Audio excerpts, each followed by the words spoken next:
My name is Axel Wurtz. I've been living in Turkey for about 14 years now.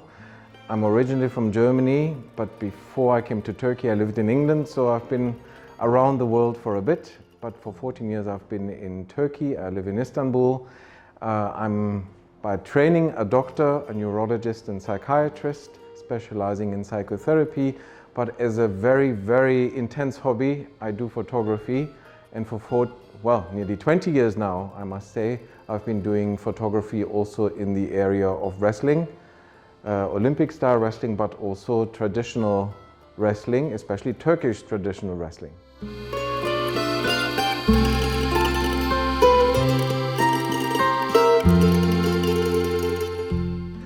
Maybe I want to give a strange example.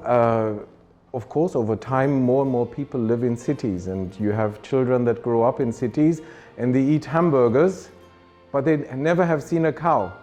Yeah? So there's a disconnection between kind of where we come from traditional ways of life, and modern life. And I think traditional sports can sort of bridge that void that is there between where we come from, who we are as people, where our ancestors come from, and modern life. And that's how I see tradition. It's a bridge to our past.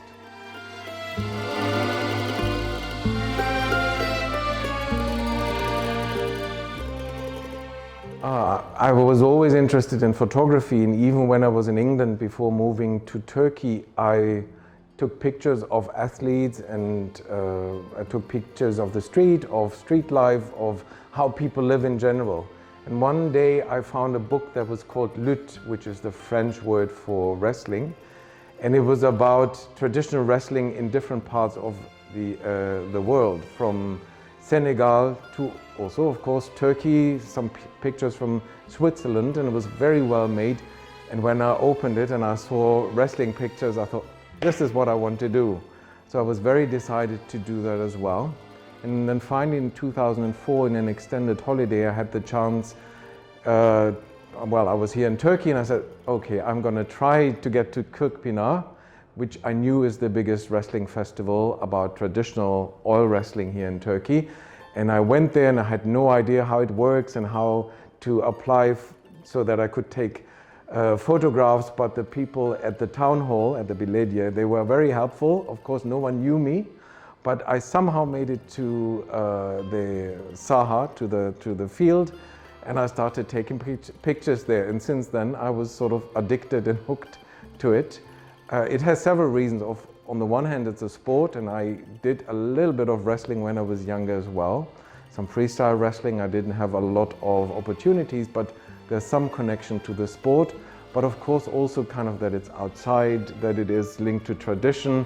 And that you're sort of, when you take pictures, it's like stepping into a different time zone. Of course, I know the wrestlers are modern young men, or sometimes also modern young women, but when they're wrestling, it's the kind of scenes that you're taking, or the images that you can take. You could have taken it 200 years ago, 500 years ago. It would be the same kind of positions, the same kind of traditions. And I think that's what I like about it. It's sport, but it is also linked to the culture, which takes me closer to the Turkish culture, which makes me feel more at home in Turkey. And that's how it all started. And now it's nearly 20 years that I've been doing this.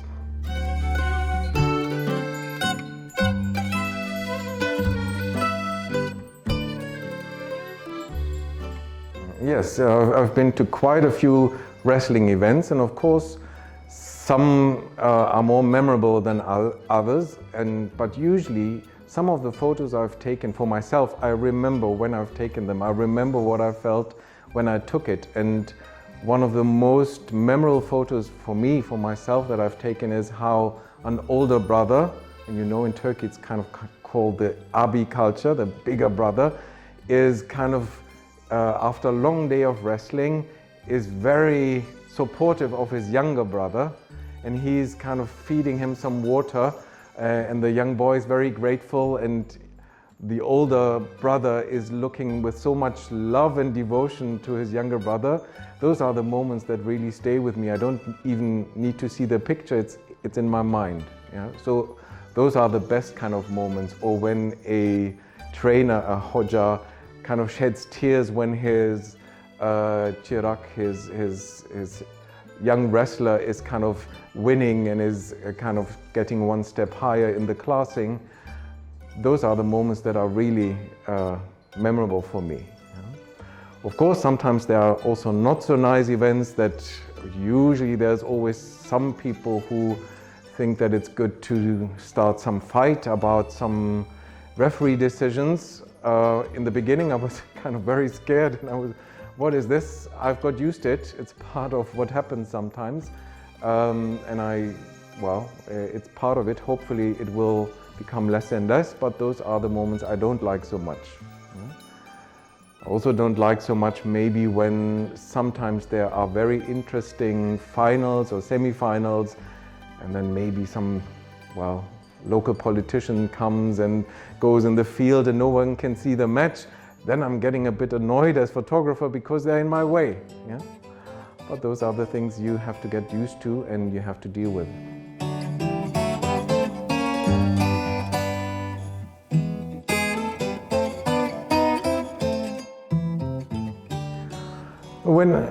I grew up in Germany and I have some memories of how we went to some traditional sports events there. It is not as big maybe as in Turkey and it doesn't take place that often, but we used to have something that's called in German Schäferlauf. If we translate it into English, it's like shepherd's run. So you have some shepherds. In Germany you also have some kind of areas where there's a lot of farming going on, and you have sheep and you have shepherds, and then once a year the shepherds meet and they run. Who is the fastest shepherd? And it's very colorful and it's in kind of old costumes, and I remember that quite fondly. So it's a colorful event and you have shepherds running, female shepherds, male shepherds, and it's a joyful event. I have those images in my mind.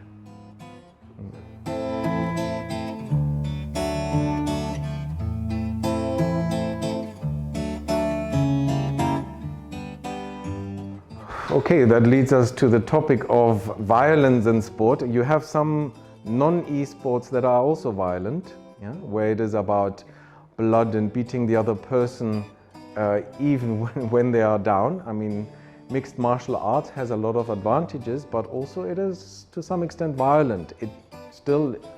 People are very skilled, but they beat the opponent even if the opponent lies on the floor. The same principle, of course, you have in esports. So there are some games, I'm sure, that are more having a creative component, that are more about problem solving, that are about building kind of new worlds. And I think they will probably have an advantage over those just run and shoot games. I think that's what they're called. Psychologists still are not of one opinion if it really makes people more violent if they play violent games. Maybe it is like some other activities. Not everyone who, let's say, drinks, for example, alcohol once becomes addicted. But for some people it's dangerous. They might become addicted.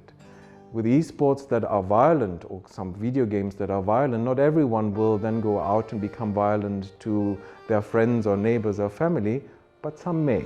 The research is still not sufficient enough to know what it really will do long-term to people.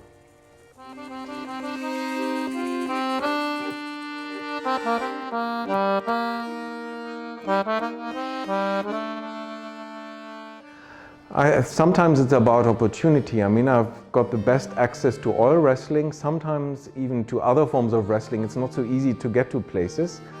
I am not brave enough to drive a car in Turkey, and plus it's quite expensive as well. So it's not always easy to go to places that are smaller, that's maybe a little bit difficult to get to. The same is true for something like, what's it called? Okçuluk İngilizce ne olabilir? Tam hatırlamadım.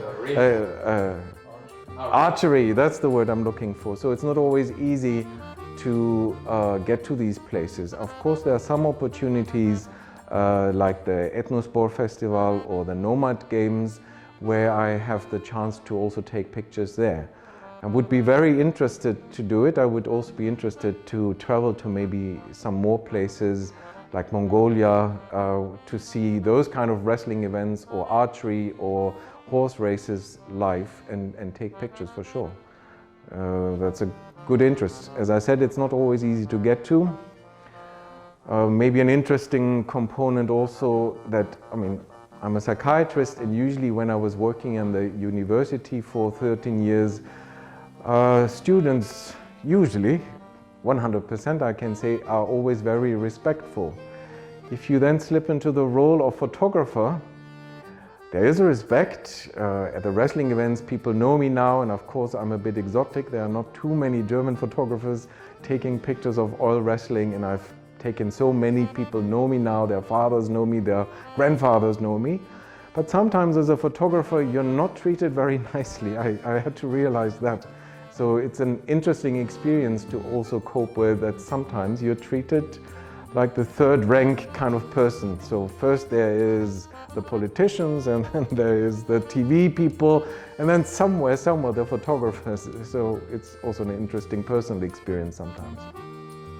But of course my interest will continue, and my project is to have photos of several generations of wrestlers. So it has become a long-term project. It's not only about taking a few great pictures that are sort of interesting or photographically successful, but also have this long-term social project.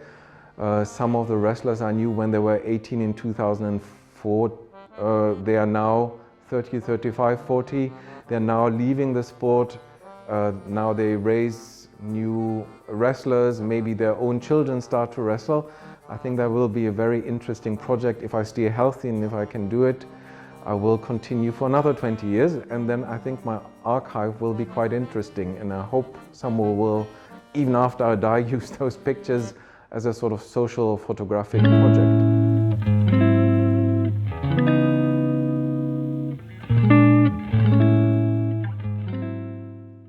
I think organizations like your organization, like the Ethnosport movement, is very, very important, because obviously without a good organization, traditions cannot survive, sports cannot survive. Sometimes my concern is that the athletes are not enough in the focus of all the changes that are taking place. From my point of view, when I do photography, I always try to put the athletes in the focus.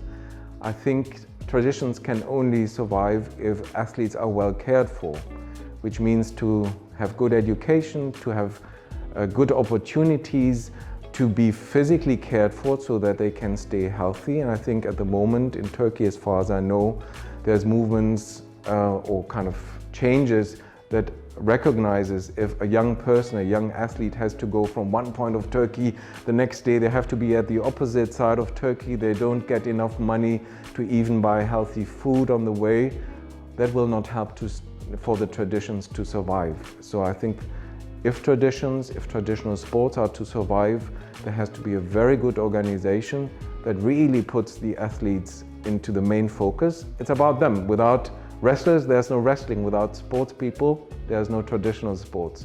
So that would be my thought, maybe my request maybe from organizations. As much as you can, put the athletes into the focus. Without them, no traditional sports.